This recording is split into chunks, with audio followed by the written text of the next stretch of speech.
Mr. Woldenberg, you were going back with my colleague, Congressman Butterfield, a few minutes ago about whether a label there was necessary or required, and your counsel overruled you and told it was. Has your counsel told you how many more hours he's going to get to bill once the database comes online? The database is going to be a full employment plan for our outside counsel. And I assume, Ms. Fay, you don't have inside counsel. Can't afford it. And we've heard different testimony this morning about the risks and problems potentially with that database. People have different judgment. Commissioner Tannenbaum was pretty clear. In 10 days, she feels like she is required to publish it regardless of its merits. Do any of the three of you involved in the manufacturing process think that makes sense? I do not.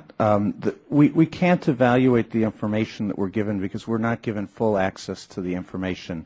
And one of the biggest concerns that I have about the database is that by the government getting into the business of a safety blog, they're training our customers not to call us.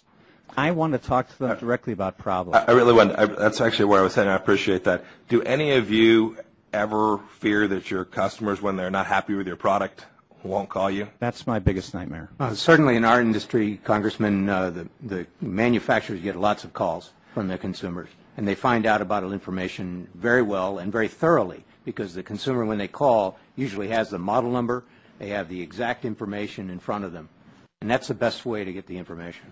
Until 45 days ago, I was running a manufacturing business, and my customers, when they weren't happy, often were pretty successful at locating me. I also felt like we had an incentive to respond to that in a way that was meaningful to the customer and corrected any potential problems with product that we may have made. Do you all feel like you have adequate incentive already to address customer concerns about problems with your products? Absolutely, and it's how a conscientious manufacturer has to behave. It's our responsibility. That's why in many cases the claims that a manufacturer will make about materially inaccurate information is largely going to be, that's not my product. It needs to be resolved. And there's no reason that the Commission can't take an extra couple of hours to read a report and make sure that that is accurate. I appreciate it. Thank you all for coming today. I yield back my time.